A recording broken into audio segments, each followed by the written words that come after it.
Wow.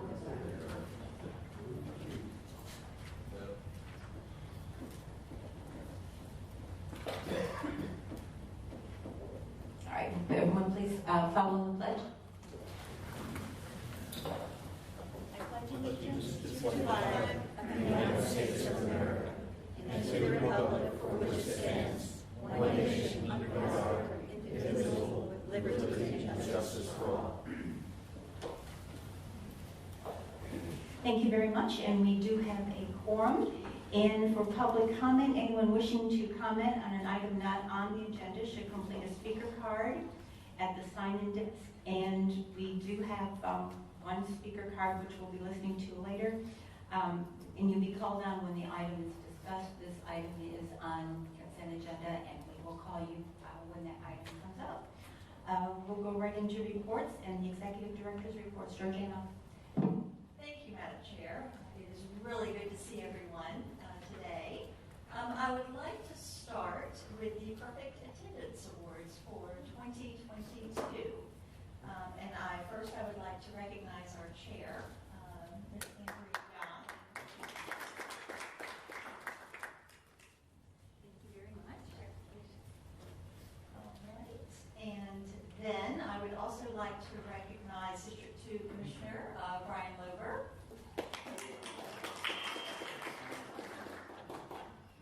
And Council Member Yvonne Minas, who is not here. Well, you didn't get it next year. That's right. And then Council Member Joe Robinson. So I just want to say thank you for your leadership and your dedication to the TPO. I know how busy you are, and so thank you very much. It really does mean a lot. Moving on, the Central Florida MPO Alliance met last Friday in Orlando. Georgiana, had another certificate from the meeting call. Oh, I'm sorry. Oh, my goodness. Oh, I knew I would. oh my goodness. Darn, I I was waiting am for this. so sorry, Miss Lorraine Paz. I apologize. Thank you so much. Thank you for your dedication and your leadership. Okay, moving on to the Central Florida MPO Alliance. There was the kickoff of the regional project prioritization process. We met last Friday. And over the next few months, the 5 MPOs in Central Florida will be working together to meld our individual priority lists into one regional list. And we do this each year. These lists are ranked by category. And as a reminder, the Ellis Road widening project is number 1 on the strategic intermodal system list. And of course, we want to make sure that that project remains number 1 because even though we do have a significant amount of funding for construction in fiscal year 25, we still need about $19 million more.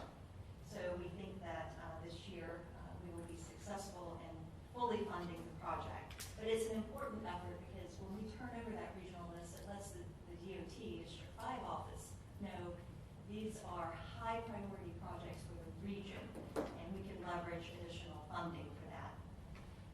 We are also planning to add a new category this year, the Transportation System Management and Operations list. You know, we all have our independent ITS master plans, and so we will work together to develop a regional list that includes this new technology and the management of that technology. So stay tuned for that effort. Also, the Metropolitan Planning Organization Advisory Council, this is where the 27 MPOs in the state get together. They met at the end of January. And there was a lot of conversation about the Infrastructure Investment and Jobs Act. Everyone is talking about it. We're anxiously awaiting for the funding to kind of filter down into the different agencies' pockets, so to speak. And on page 5 in your package is the US DOT policy summary on what that act will deliver for Florida. And it will fund, of course, the highway program for the next 5 years. And you've heard it's being called a once-in-a-generation investment in our transportation system. In the law, you have formula funding and then you have competitive grant funding. Of course, the formula funding is non-competitive. Congress determines the recipients. They set the formula, and it is what it is. You know, you take the hand that you're dealt with. That formula funding goes to FDOT, transit agencies, the ports, aviation. Some of the funding will filter down to the MPOs. FDOT will receive $13.5 billion. It is $3.5 billion and a 35% increase from the previous FAST Act. So a lot of money. One of the things that was discussed, DOT is very disappointed with the amount of bridge formula funding compared to other states, because Florida is such a good caretaker of our infrastructure. We're not getting as much money. Florida will only be getting $48 million, and out of that, a minimum of $7 million will be going to local government bridges. And of course, the local government bridges is certainly a big need. That's not a lot of money for Florida. And so the thoughts are we're being punished because we are taking care of our infrastructure. But I think the US DOT may have a different thought on that. So that there was a lot of conversation about that as well. Competitive grant funding, $187 billion that we will need to compete for to bring it to our area. So the bottom line is there's a lot of money, and we're going to have to work together in the coming months and years. This is a 5-year bill to bring that money into Brevard County. So we're going to be holding meetings with our transportation subcommittee as we get more information. We need to make sure we're all on the same page. And if we do apply for a grant, we don't need to be competing against each other. Because if it's a very large grant, and you're applying for the same grant, say the city of Melbourne and the city of Palm Bay, now you're competing against each other. Because once you submit the grant, you're not done. You have to have your congressional delegation fight for you. Someone's got to be lobbying for you in Washington. So there's a lot of layers to this, and we definitely need to be working together to try and bring that money into our area. Moving on, the MPOEC Weekend Institute 2022. For members that are interested, in your package on page 10, the MPOAC will be holding that. It's a weekend event, 2 locations, one in Orlando, April 22nd through the 24th, and one in Tampa, May 20th through the 22nd. If you're interested, please let Ms. Jessie know, and we will get you set up. All expenses are paid for that trip. The TPO will pay for your expenses. And everything you want to know about MPOs. It is a very good course. Commissioner, I know you've been, and it's very good. 3 days, full night. Yes. But well worth it. Yeah, I appreciate that. So please let us know if you're interested. Also, a reminder, please register for the Governing Board Strategic Plan Workshop that we're having on April the 7th. It will take the place of our regular board meeting. This is going to be a very good meeting, a networking meeting for our governing board members. We're really going to dig into our strategic plan. Lastly, I was asked at the last meeting to really begin the coordination of a Bright Line tour for the governing board. I spoke to Mr. Googleman. He did some research on that to provide some guidance for us.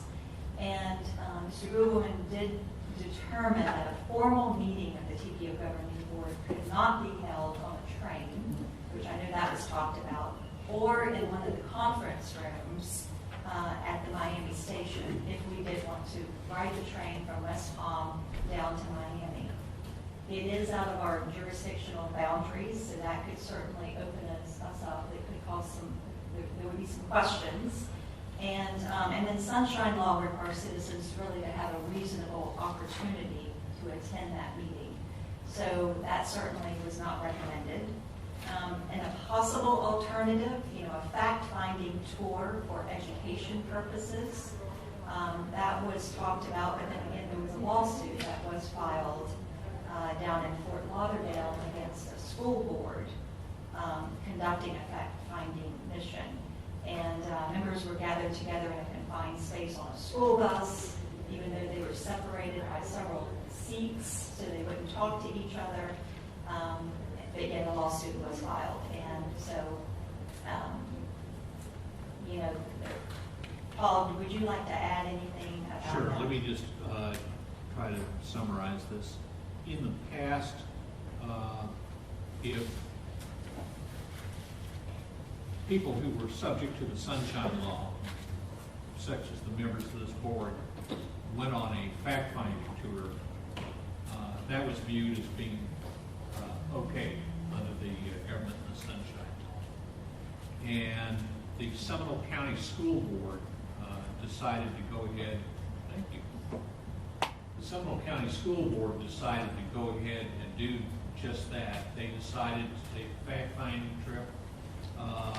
They loaded all the members of the Seminole County School Board on a bus, and the purpose of it was so that they could go out and see the various areas where high school attendance districts had been set up, and they could visualize the situation.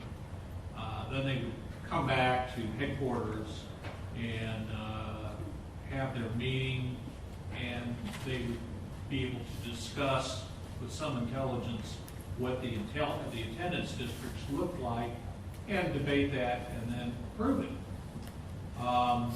The bus involved a trip in which the press could go on the bus, and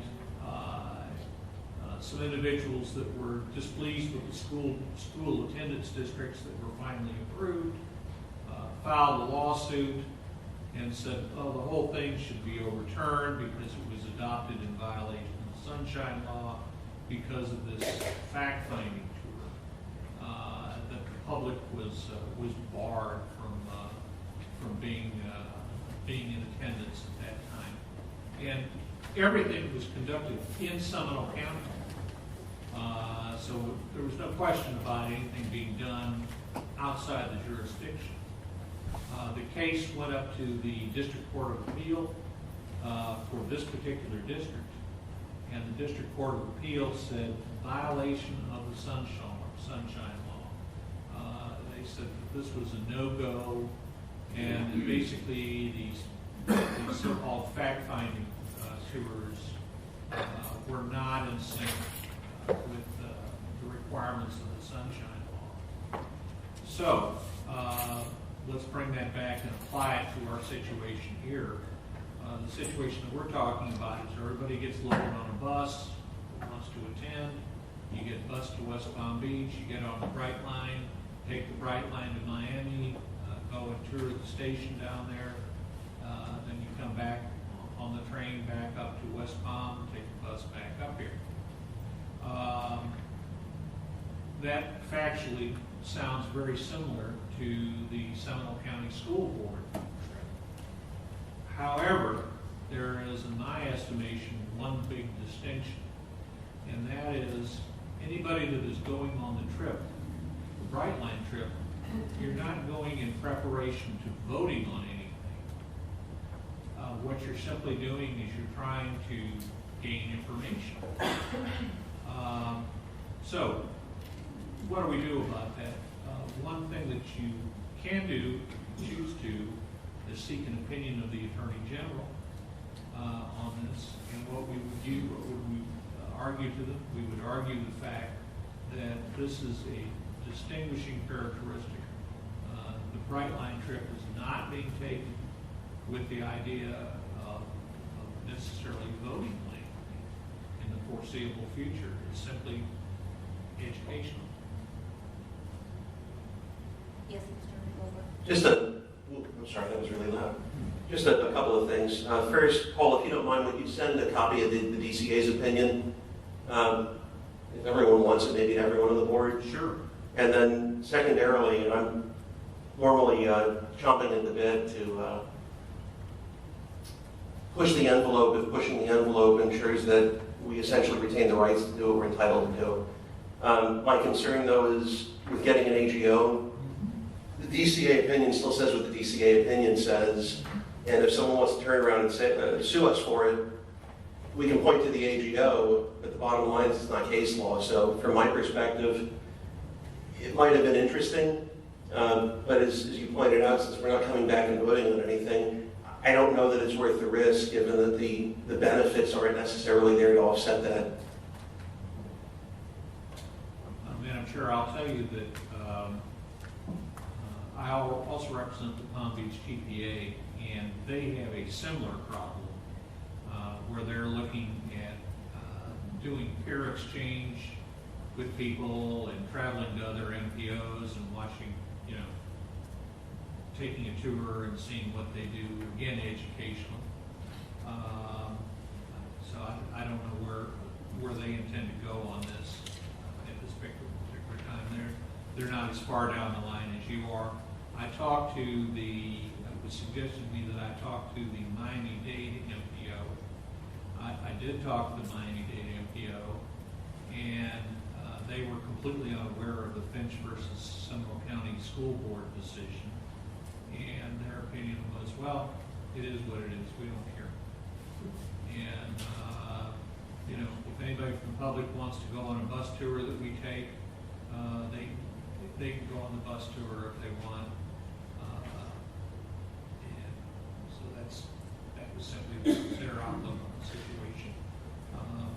You're dealing with somebody here who is relatively conservative in his reading of the law, and I'm especially doing that given the penalties for violation of the Sunshine Law for you all, not for me, but for you all. And so I'm trying to present a possible alternative to you, depending on how you want to proceed with it. And I'll be happy to get a copy of that opinion now. We'll send it to staff this evening. Thank you. Mr. Googleman, would it be possible to take this off of the table belonging to TPO or any TPO at all and look at spaceful cities? Although many of us in the room, we are elected officials of cities, but we go to that meeting and we have to police ourselves according to Sunshine Law anyway. But it was not a spaceful city meeting, not an official meeting, just an adventure for the day. Could be handled through the spaceful cities, and we all get ourselves down to beach, not on a bus, so we're not all put in a small confined area. Get ourselves down there, go ahead right on the right line from Palm Beach to Miami, back to Palm Beach, and then take ourselves home. Is that something that would be possible if we coordinated through the spaceful cities? I think we're on a slippery slope. Uh-oh. I really do think we're on a slippery slope. Possible, yes, maybe, and but where does it all go? And that's fine. Basically, the mere fact we're talking about this, we're talking about it as if it's an end around together in the law somehow, and almost a subversion of the law. The conservative legal side in me says to me that probably would not be a good idea. Okay. Sorry. Since voting the mayor. Mr. Googleman, if we wanted to, so we'll send that information out to the members. If we wanted to bring this back and get an attorney general opinion, we would want to bring this back and get the board's approval of that. Yeah, the board before I could write for that, the board would need to seek approval. One thing I would also tell you is that sometimes the people who write the legal opinions are, how can I say this, somewhat narrow in responding to legal opinions. One of the things that I would do strategically is there is an assistant attorney general for open government whose specialty is sunshine. And that lady has been there for years, and she's pretty realistic about envisioning things. So what I would do if you all elected to seek an AG opinion, I would contact her and see if she couldn't be of some assistance in helping the legal opinion people formulate a response to our query. So, and I think, again, when you get in the opinion for Commissioner Lober, I think the difference here, the distinguishing point is, in the Seminole County case, they took a bus tour preparatory to voting on something. In this particular case, you are not taking a trip in preparation for voting on anything. It's just simply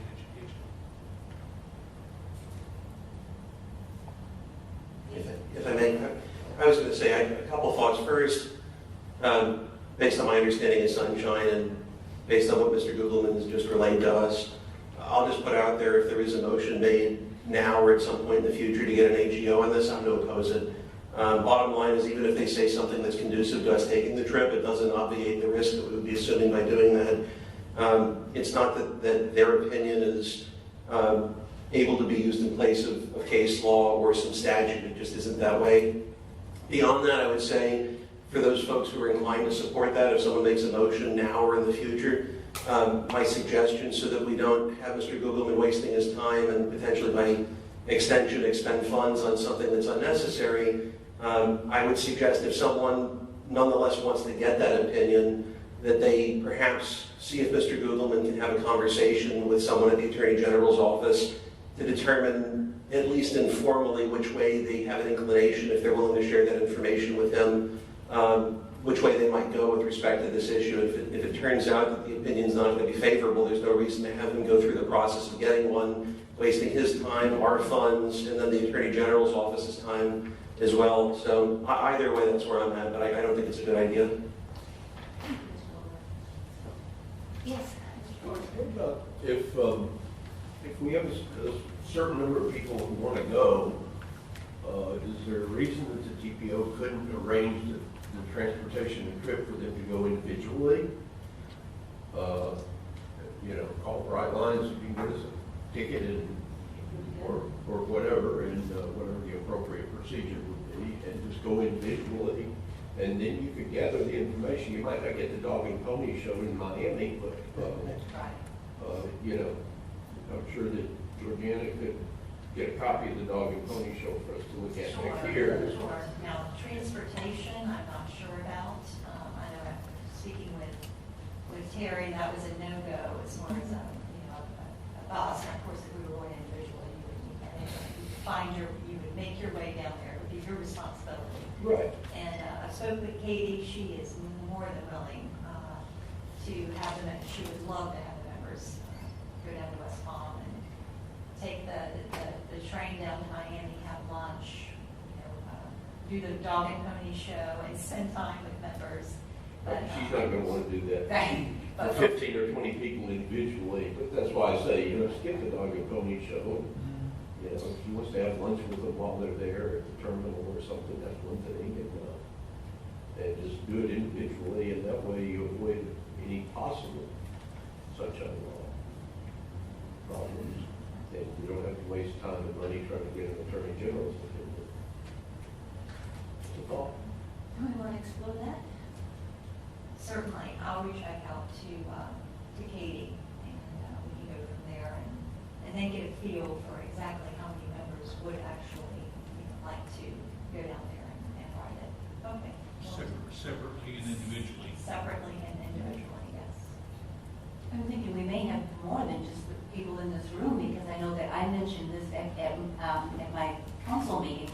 I always do a report from my TPO, and I mentioned doing this, and they were all on board. No pun intended, but they were all on board with the idea. So we may have more people than just the small group that we see here that want us. So, All right. One other thing, Madam Chair, I did want to recognize our new Board Services Administrator, Ms. Jessie Hart.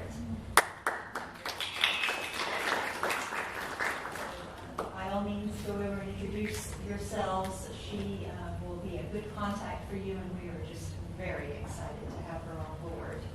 And Council Member Linus, are you We have a certificate for you for perfect attendance. Thank goodness your record remains. So thank you. Thank you very much. She could get perfect attendance with a minus on the end. Right. Not plus, but minus. I think we're still in the same item, are we not? Yes, that concludes my report. All right. There's your negative emergency report, technical assistance advisory. Yes, the TAC and the CAC met on Monday, and at your place, you will find a summary of actions and the attendance for the meeting. We did have a CAC member that pulled consent agenda item 4G, which is the resolution for the adoption of our safety performance targets. And of course, that is a federally required mandate that we adopt our performance targets, and our performance target is 0, meaning we want 0 serious injuries and fatalities. The CAC member is Mr. Fiske. He wanted to amend the resolution to add language while respecting the citizens' right to privacy. So this conversation really stemmed from our Safe Systems Symposium that we held last week. And there was a lot of discussion, of course, about Vision Zero, but about new technology and how that is going to be so important in getting us to that 0 serious injury and fatalities. And when I say new technology, tracking speed, the location of your car, closed circuit televisions, etc. And there's a whole host of existing and new technology that will be coming our way. So even though privacy really is at the foundation of the development and deployment of a lot of these new programs, there is some concern. And so it was a really good conversation with the committee members.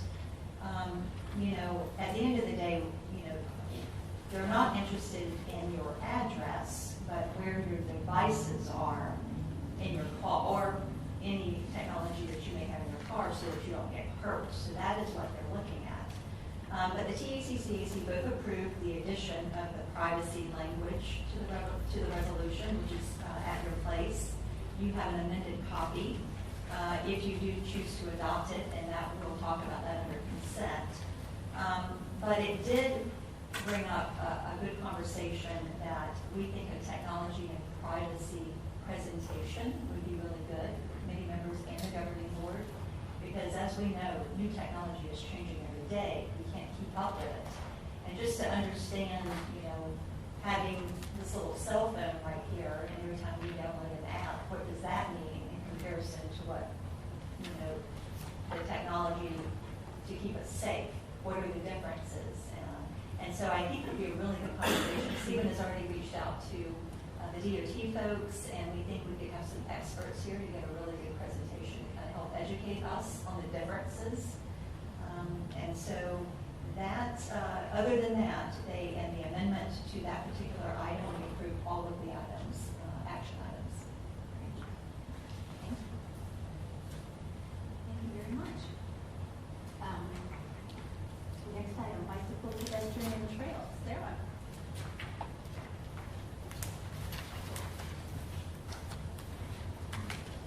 All right. Good afternoon. I'm Sarah Crawl. I'm the Senior Transportation Planner. The Bicycle, Pedestrian, Trails Advisory Committee met January 31st. They approved the 2022 PPAC Award nominations. Those will be presented during the May meeting. We have held election of officers, we approved our action plan for 2022, and they received a presentation from FDOT about safety initiatives and started a discussion about bike pet safety that we will be continuing into our March meeting. So next time we meet is in March, and that's all I have for today. Thank you, Sarah. FDOT report. Christine Higgins.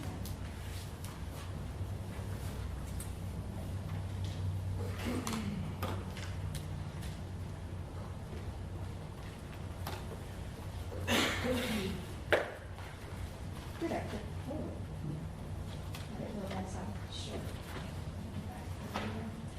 Good afternoon, everyone.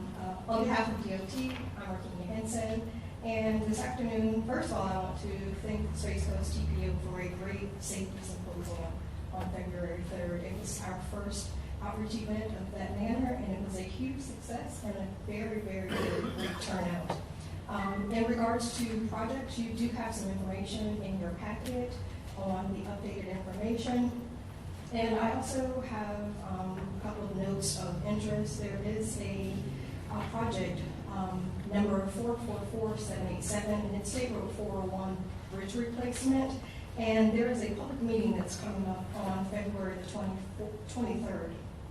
It's what we call an informational open house, where we'll have the project documents on display. We'll have the program team, the program management team, and other FDOT staff there to present information, also to answer any questions at that time. Public comments will be taken in writing on comment cards. This is the first of several public meetings for that particular project. And at a later time, during the subsequent public meetings that we'll hold, there'll be an opportunity for the public to have verbal comments, where we'll have an actual court reporter there, and those comments will go on record. The public meeting that's on the 23rd, the written comments also become public record as well. They become part of the project history. However, I know some people are interested in making a public comment in person, in a verbal manner rather than written. So I just wanted to make sure that I make that distinction. This is an informational open house, and then at the subsequent meetings will be the opportunity for the public to have those verbal comments taken on record. Another project, number 440424, it's the NASA Causeway bridge replacement. I know there's been several questions in regards to what's happening with that project, and there are tests being done, test piles being driven along the project limits. This past December, along with our partners, we broke ground on the construction for the NASA Causeway. Just a note, this is a 60-year-old drawbridge that's being replaced with a taller and wider fixed span causeway. It will be 65 feet above the water. These new bridges will help after a countless number of benefits for the residents and visitors for the Space Coast. Motorists should expect to be driving on the new bridge by the end of 2025. And lastly, just wanted to make mention of our Vital Few Target Zero initiative for the department. And of course, everyone prioritizes safety as our number one priority. It's vital to tailor what safety looks like in each respective area. So in an effort to better serve each of the communities that we have in the state of Florida, and to move the needle on reaching our vision of zero fatalities and serious injuries, last year several FDOT districts throughout the state created a district safety office. District 5 was one of those districts that we actually initiated a safety office of safety, district safety office of safety. Wow. Don't twist it. These district offices work hand in hand with our state safety office to help further stress on our safety messages and enhancing local engagement, and to further ensure that safety is always at the forefront of everything we do and every step of the way. So we just wanted to make sure that everyone was aware of that. I did forget to mention that the meeting on February the 23rd in regards to the State Road 401 bridge replacement, all of the information as far as times, logistics, date, and everything, it's on cflroads.com. Again, if you're looking specific by the project number, that project number is 444787. And I'm available for questions or comments. Can you give us that website again? Yes, cflroads.com. And that's a one-stop shop for any information regarding projects that are in our district. CFL, Central Florida Roads.com. Thank you. The project is 444787. Yes, 444787. Thank you. You're very welcome. I actually have it pulled up if anyone. It's at the Canal Road Port Authority, which is 445 Challenger Road in Cape Canaveral, and that's 5:30 to 7:30 for that. Again, it's just an informational open house. It's the first of several meetings. There's also a hybrid option where a person can view on their computer if they so choose as well to not come in person. Thank you. Yes, Madam Chair, Virginia, I wanted to mention Mr. Jack Atkins is in the audience. He's the Director of Transportation Development. I've known him for many, many years, and so he worked in the right-of-way office for how many years, Jack? 27 years, and he got plucked out of that and is now working with the Secretary of Purdue.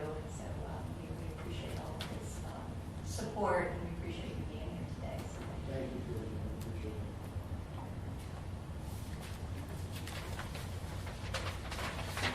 Thank you very much. We now will move on to down to item 4. This is going to be the consent agenda, and we do have one speaker card for the consent agenda, John Ancilio. Sure I pronounced your name correctly.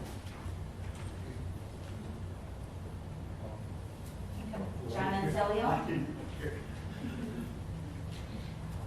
That reminds in another spot. Good afternoon, everybody. My name is John Angelillo, and I live at 1475 Martin Road in Rockledge. I've been in Florida for almost 45 years. I've been in Martin Road, living there for approximately 35 years. I'm speaking regarding the alignment of Martin Road and Roy Wall with a light being put in at that intersection. I can't stress to you enough how dangerous this is. Now we have a new subdivision that we just put in on Martin Road.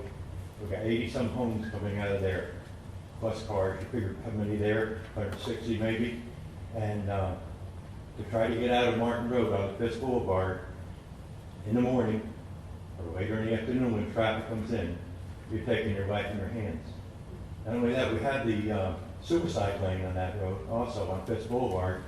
And when you try to get off the Fiske Boulevard to turn on to Roy Wall or Martin Road, you got people coming out of Roy Wall in the same idea. And it's just luckily that we haven't had major catastrophes out there. I spoke with the lieutenant at the Rockledge Police Department, and he's well aware of the situation that's going on there.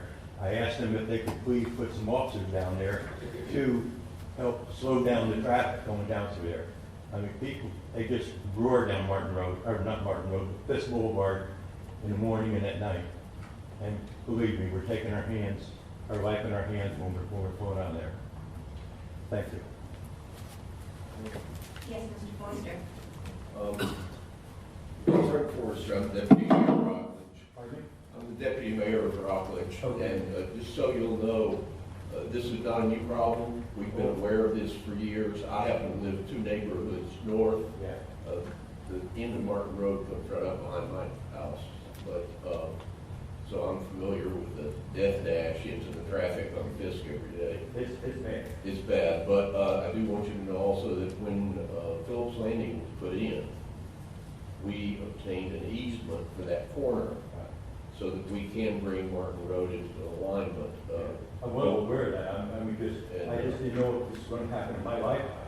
Well, I wondered if it was going to happen in mine, to be honest, because we've been working on this for over 10 years. I know, every time I turn around and talk to the county, which our gentleman here, I'm sure he knows me. And also talk to, DOT, different people on that, and the city. And every time I go to them and try to get something, they say, well, they didn't do this, or they didn't do that. There's a lot of finger pointing, and, meanwhile, we still got a situation that doesn't get improved. We need a red light in there as soon as they possibly could ever put one in. And the city agrees with you, and we're pushing hard to get it. And I think the TPO agrees as well. Thank you. Yeah, I don't disagree with anything Mr. Forrester said. I will add, and I don't want to be overly optimistic, but when I first started working as a commissioner back in the end of 2018, just to be blunt about it, my conversations with FDOT essentially, and I'm paraphrasing here, came down to, well, you haven't had anyone killed or maimed there yet? Well, we're not going to spend money. I'm hopeful now that they do have a district safety office within the 5th, that maybe they have a little more flexibility or a little more willingness to consider expending some funds where we haven't had someone horribly injured or killed, in order to avoid that from happening. Because I know, living in Rockledge, the area that he's talking about, it really is a potential issue.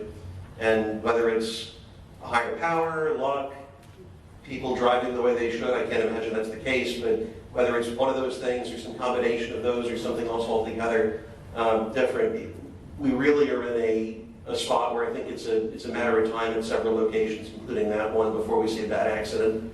So I can tell you from my perspective, if there's something that comes before the TPO with respect to that particular area or anything that's in a similar situation, I'd be supportive of expending funds on.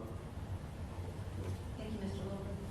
Madam Chair, Commissioner, so yes, I think we have really enjoyed working with the DOT. They support us moving forward with this analysis so they can potentially look at the realignment, look at the putting in the light as well.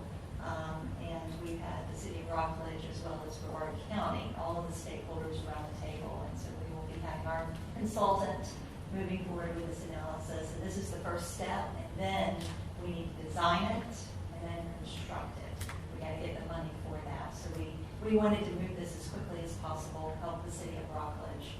We see the importance of it for safety, and the department was supportive of us moving forward with this as well. So thank you. All right, thank you. Any other comments on that subject before we go on and read the rest of the consent agenda?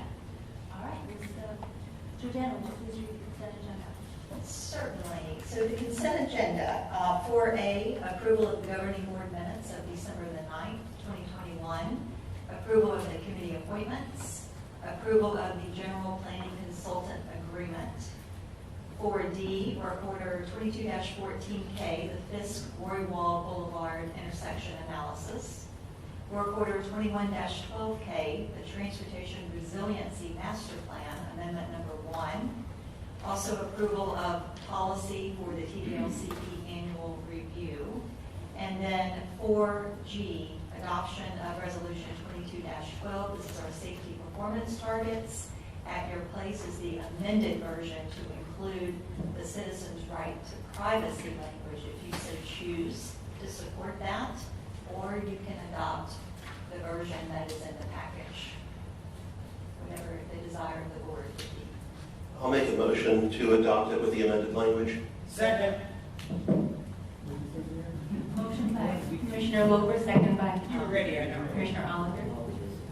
All those in favor of adopting accepting the revised resolution? Aye. Aye. Aye. Those opposed? Thank you very much. Motion carries. Accepting the revised. Thank you. And can I get a motion to accept the consent agenda as written? So moved. Second. Motion by Wilbur, second by Ms. Minus. Thank you very If much. he really wants it, I'll give it to him. I don't need it.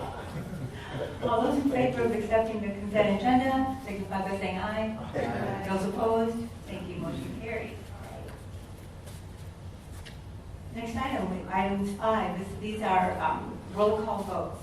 And this will be for Stephen Boswell, and this is a long-range transportation plan. Thank you, Madam Chair. My name is Stephen Boswell, I'm the Transportation Program Manager. I have the privilege of managing our long-range transportation plan, which is our guiding document that looks all the way up to 2045. Many of you were around for the adoption of that plan a couple years ago. From time to time, we have to make revisions to the plan, whether it's to add new projects or because in this case, some of our projects have advanced a little quicker than we anticipated. So we're very happy about that. So the one that triggered the amendment was some minor revisions to the Space Commerce Way widening project. That's part of the IMPRA grant that was awarded to Space Florida. And so it's really just a couple of limit changes to that. It's just really the local names to the roadways. And the fact that it moved up 1 year in construction. And then so following, Jordan has a couple of tip amendments, and we noticed that those are a little bit off in our long-range plan as well, since those projects have moved into the current time frame in the tip. So that's pretty much it. If there's any questions, I'd be happy to answer them. If not, we need a roll call vote. I think we need a motion first. That's it. Yes, may I have a motion, please, to approve Resolution 20-13-2045, Long Range Transportation Plan Amendment. Was that Mr. Jordan or was that, oh no, Mr. Allender. Okay, motion by Mr. Allender, second by Mr. Jordan. All right, thank you. All those in favor? Aye. Those opposed? Oh, see, this is why I said roll call vote, and I did that. Thank you. Commissioner Allender, Yes. Councilmember Felix, Yes. Vice Chair Forrester, Yes. Councilmember Hanley. Yes. Councilmember Jordan, Yes. Councilmember Koss. Yes. Commissioner Lober, Yes. Councilmember Minus. Yes. Councilmember Barton, Yes. Councilmember Robinson, Yes. Commissioner Smith, Yes. Don Willis, Yes. Councilmember Young, Yes. Chair.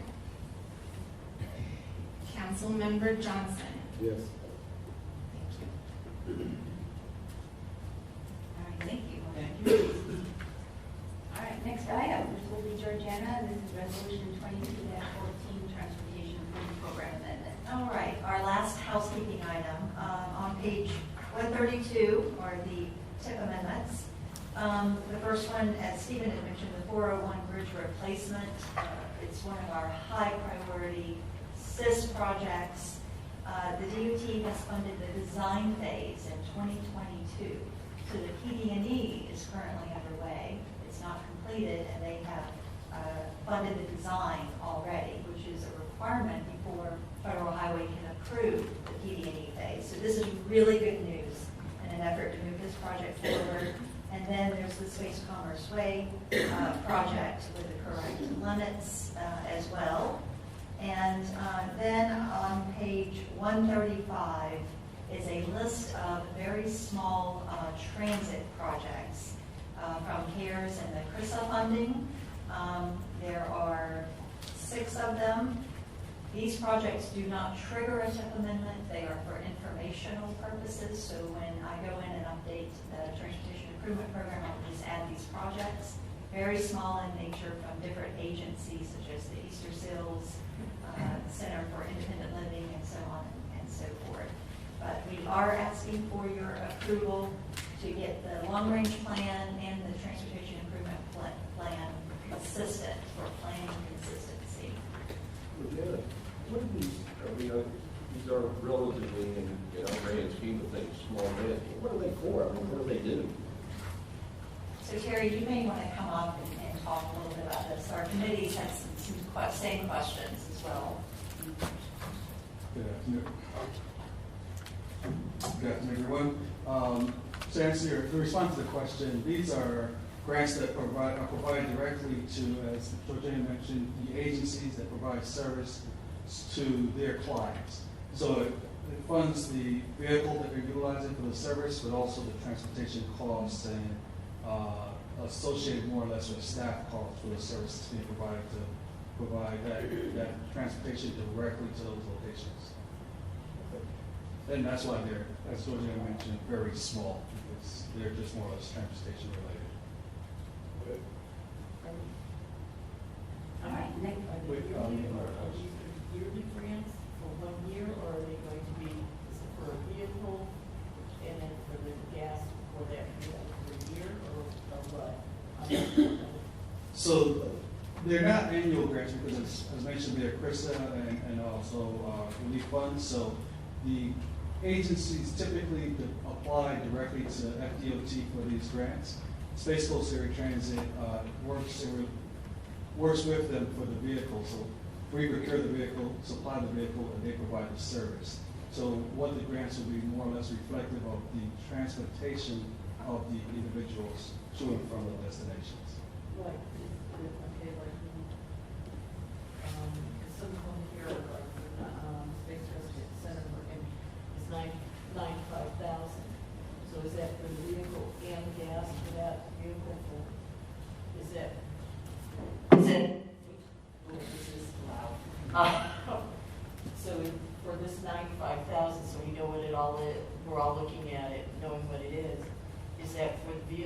and the gas for 5 years, for 1 year? Or I'm assuming that's for the vehicle and the maintenance for the vehicle. That's what you're saying, It can right? be applied to the maintenance for the vehicle, but also apply to, like I mentioned, as you mentioned, gasoline as well, and any other staff-related functions as far as providing the actual service, driving the vehicle, but not for the purchase of the vehicle. Oh, that's So, not for the purchase? No, as I mentioned, Space Coast Area Transit actually goes through the process of procuring the vehicle. The vehicle is then given to that agency, and then they provide the actual service of transporting the client. So, as you mentioned, yes, it is for an annual time frame, but they don't go back looking for these same funds every year. They apply to FDOT directly. Yes, Mr. Logan? And I'll just speak up. I think one of the microphones will pick me up. Terry, could you just tell us a little bit in terms of the source of the funding? Because I think maybe what part of the concern is whether or not there's an opportunity cost by funding these. Namely, could that money go to something else? And if so, what would it be restricted in terms of being able to be used on? So in this case, the source, as mentioned by Georgiana, is CRISA and CARES Act funding. So they're designated specifically to the provision of these type services. Allocated funding can be spent for other things, but I want to say this group is designated specifically for transportation of disabled and persons with other forms of disability. Thank you, sir. You're welcome. Thank you. And were your questions answered? Okay. All right, then can I get a motion, please, for Resolution 22-14? Make motion to approve. So move. Wait, hold on. I heard make the motion. Was that you, Mr. Forster? Okay, motion by Mr. Forster. Okay, I'll second. Second by Ms. Minor. Thank you. Roll call. Sorry.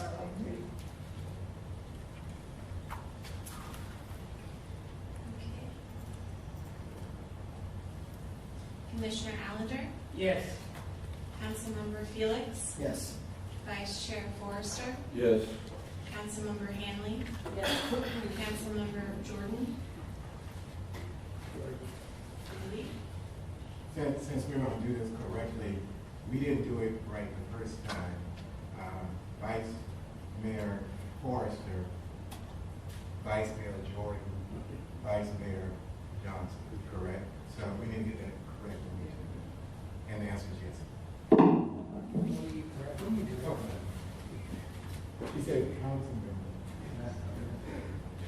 Titles, you know. Yeah. Mr. Chairman, was that a yes vote?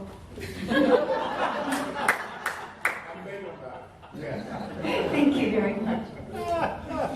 Thank you, Mr. Jordan, for hazing the new girl. I appreciate it. Thank you. I know you were nervous, though. Very nice. Thank you. Commissioner Lover, Yes. Councilmember Minus, Yes. Councilmember Barton. It is Vice Mayor, if we are going to get into. I honestly am going what I have. I really am. If you're going in new directions, then my answer is yes. Right? Just say the honorable.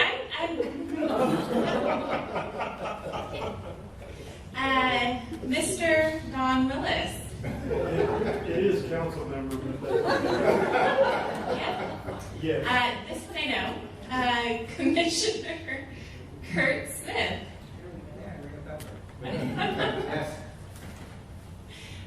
Chairman Andrea Young. Yes. Okay. Mr. Kenny Johnson. Yes. I'm not taking a chance. Yeah. Okay. I'm not taking a chance. Okay. Did I miss anybody?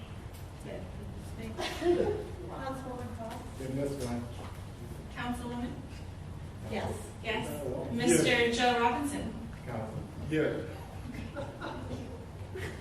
Wait a minute, this is a rough crowd. Jordan's on a roll today. I will say it's not Jesse's fault. We had a transition here. She's only been on the job for just a very short period of time. We will do better. We will get the titles correct. Thank you. Thank you. All right, motion carries. Let's move on to item 6 here. And this is North Brevard Trails Wayfinding Amenity Plan. Ms. Sarah.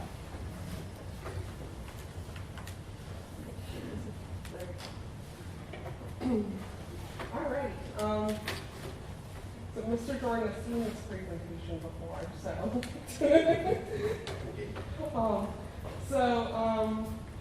I'm presenting.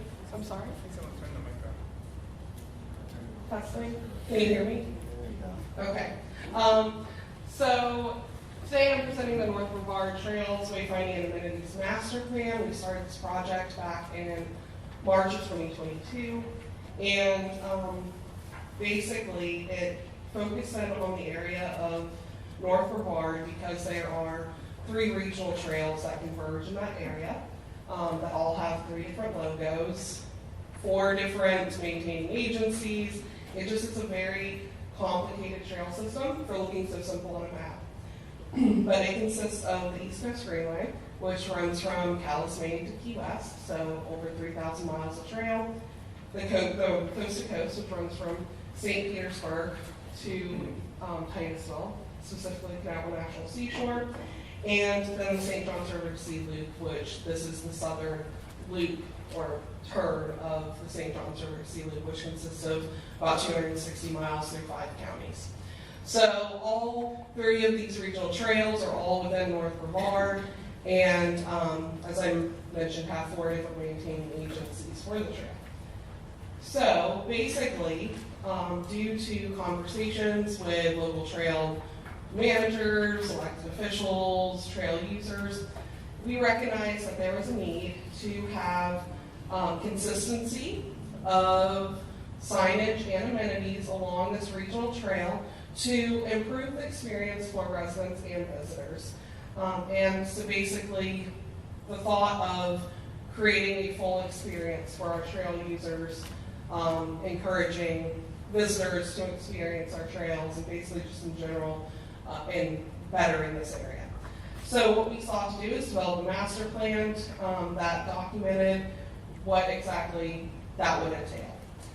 We went through 4 steps, which I'll kind of outline throughout the slides: discovery, analysis, and recommendations, conceptual design, and the development of the master plan. So these are our stakeholders that we worked with. Obviously, we kind of led the charge as the regional entity. We worked with Brevard County, specifically Parks and Recreation, since they're the main maintaining agency of much of the trail. FDOTs, Space Coast Office of Tourism, Titusville Area Chamber of Commerce, City of Titusville, National Park Service, and the U.S. Fish and Wildlife Service. So first off, we went through kind of a discovery process. Our consultants went out, they actually rode the trail on bicycles, they experienced it, they looked around, they went into the downtown area, they went into the National Wildlife Refuge. They really tried to understand the character and local flavor of the regional trails. They took a lot of different pictures, and then we kind of furthered our research and investigation, and then we developed characters, which I'll get into in a second.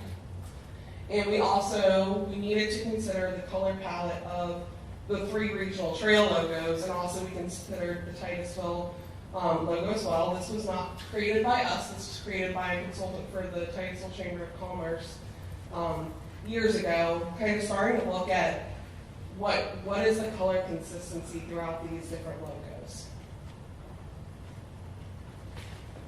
So then we went into a character workshop where our consultants developed 3 different what we called characters, that kind of themes or feelings, and we presented that to the stakeholders to get their feedback. And so 3 characters. The first one was Downtown Explorer, which is inspired by a city in motion, bright colors, curved flowing lines, unique shapes, very similar to if you go into the downtown area of Titusville now, where they have these canopies and signage and such. Natural Adventure, which is inspired by the Indian River Lagoon. Obviously, it's a big part of Brevard County's identity, especially when you're talking about Mare Island National Wildlife Refuge being part of the trail. So it's more rustic, representative of nearby natural habitats. And then finally, we couldn't talk about the Space Coast without talking about space. So the 3rd character was the Space Race, which is inspired by the history and people who contributed to the space program. So this was a much more raw metals, perforated metals, kind of raw look with aluminum and more metals.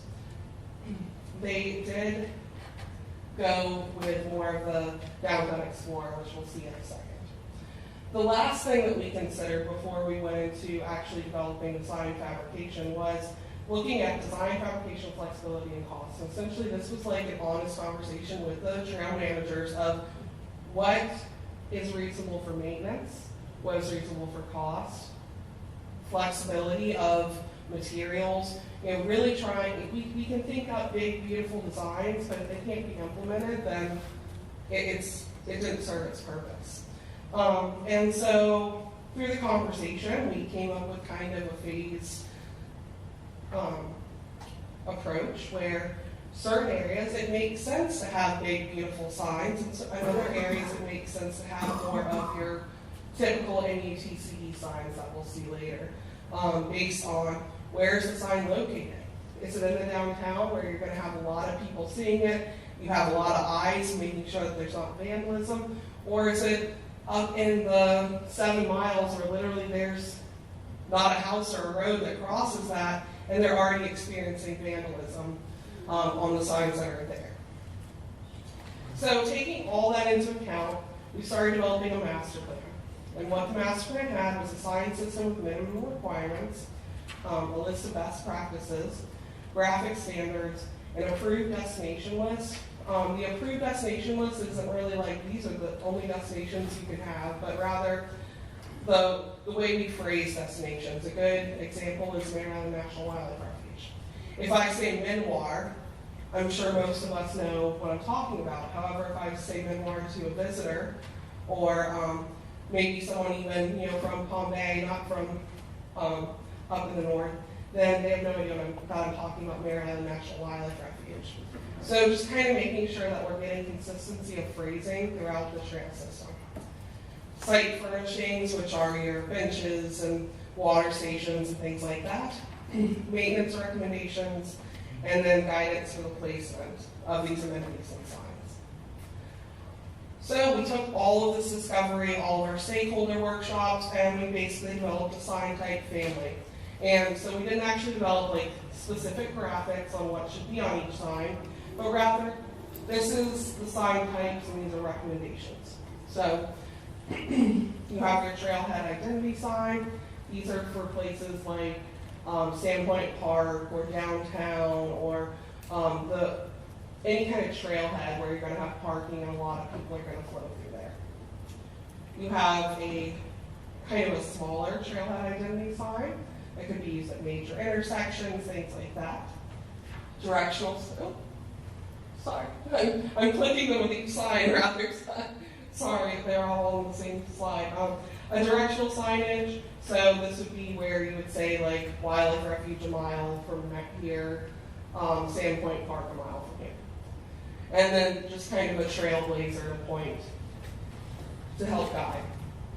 Here's another example of a trailblazer, a little bit more simple. And then this is the MUTCD directional that I'm referring to, where this is a super basic sign that Brevard County can literally make in their sign shop, do this all completely on their own, and so this would be a good use for those areas that are more rural and where you don't want to spend tons of money on the sign, but you still want to provide the same experience to your trail users. And then here's two directional totems. These are shorter. They provide the same opportunity as some of the other trailblazers, however they're limiting sign pollution, and so you don't have them up where it's obscuring your view of the natural resources when you're in the wildlife refuge and national seashore. Another item that our stakeholders really wanted to see was pavement markings. Once again, to prevent sign pollution and help provide the mileage of these regional trails. Because I mean, if you're a cyclist and you just rode 260 miles across the state, pretty sure you're going to be pretty proud when you see that 259. And so we developed one for each of the regional trails, the color scheme of each of the regional trails, and then the top one we specifically developed for the Space Coast Trail project because it's in the middle of being designed. And they actually worked with the team, and this has already been incorporated into the design of that project. So we already have one win from this plan. The stakeholders came up with a color coding idea that, as kind of part of their local flavor, it could have the same kind of sign type, but have different colors to represent the different areas. So Titusville came up with blue for their signage, this dark green for site furnishings. They're already using the dark green in their site furnishings. It was recommended for Minnesota area to use this lovely orange to represent kind of the history of citrus in the area.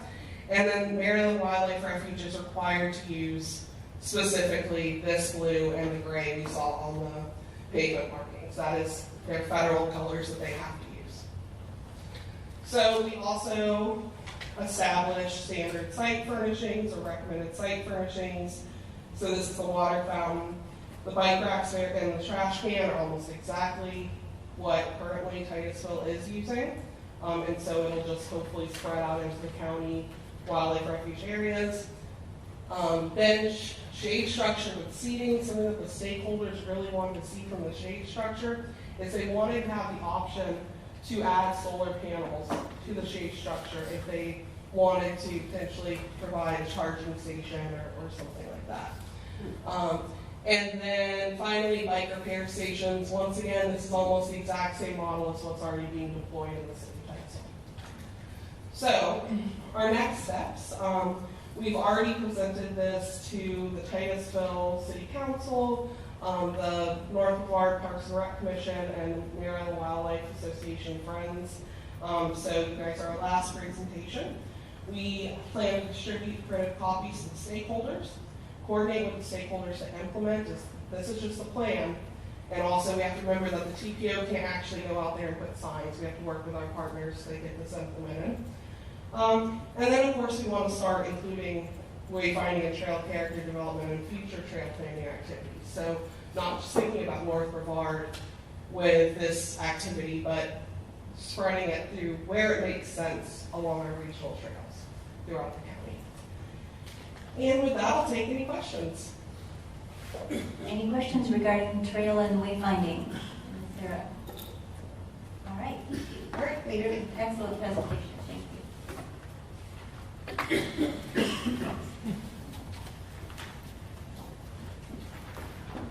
We'll move on from there. Since there's no questions, this is going to be a short meeting. Did I hear a, oh, I'm sorry, yes ma'am. I can't even see your name. I'm Mimi. I have a question. Going over, I have clients around in Melbourne and all that, going over the Melbourne Causeway, going through Eating Lane into Melbourne, and there's 2 lanes turning to the right. Yeah, turning to the right, but there's only 1 lane going straight. And I have clients that live on the beach side are going back and forth, and they would wish that one of the lanes, the turning lanes, go either turning to the right or go straight. And they're all complaining. And they now, if they find out that I'm on the TPO, I'm almost crawling now. Don't tell them I'm on there because they're like, fix it, fix it, fix it. Because they said getting in that lane if you want to go straight, it's almost like a dodgeball type of situation. And like, is there any way we can get that fixed? I need to, let's talk after the meeting on exactly where you're talking about. We could reach out to DOT and maybe have By it the do. Wawa. I'm sorry?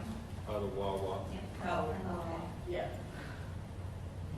All right, thank you very much. All right, our next, yes, Ms. Pops? I don't have I had a general question from earlier, the competitive grant funding. You mentioned that, we don't want to be competing against each other. Well, is there a formal mechanism?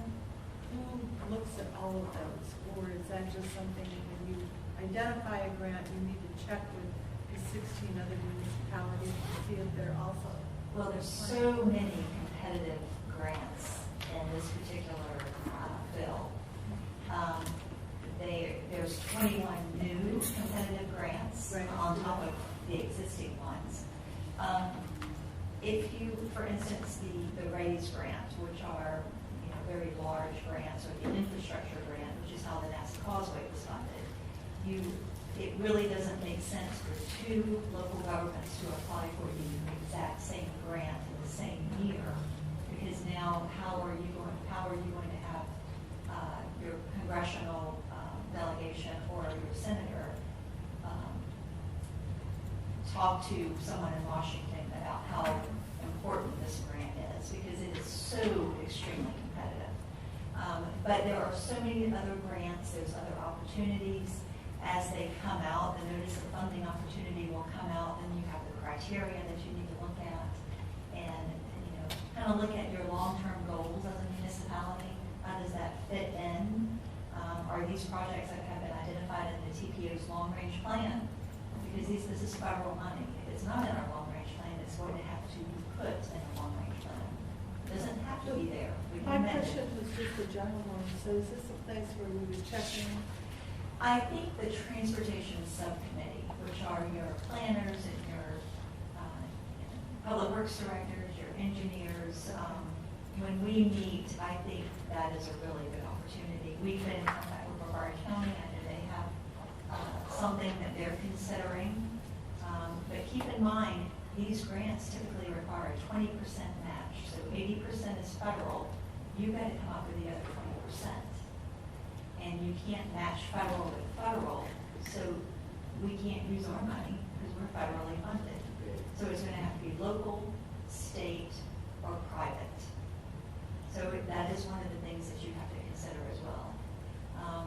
We just need to be strategic, I think, as we move forward over the next 5 years. A lot of this information is still not clear. The fact that USDOT is coming out with fact sheets. There's a lot of unknowns, but we will work real closely with our municipalities. If you have an idea, reach out to us. We certainly don't have to be in the loop, but we're here to help. That's all I'm saying. We're here to help as much as we can. Mr. Olber? Just a reminder for folks, as long as it's not totally profane, I'll probably respond to it. We've held a lot of fun things, including Tuesday's commission meeting.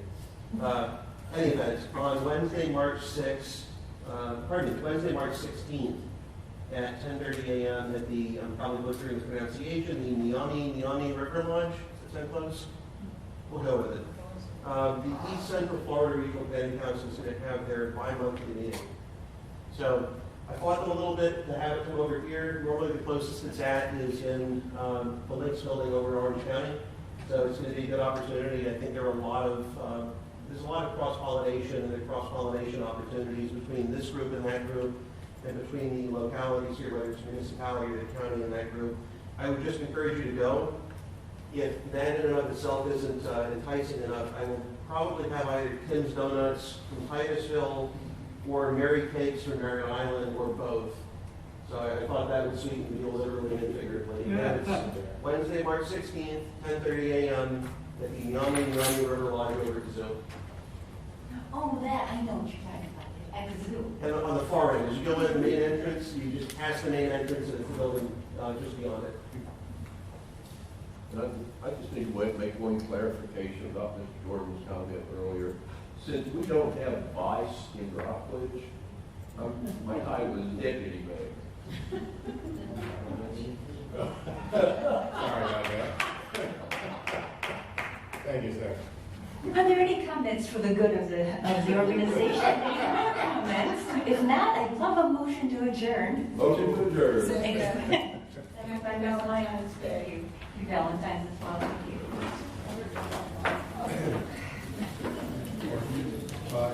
you.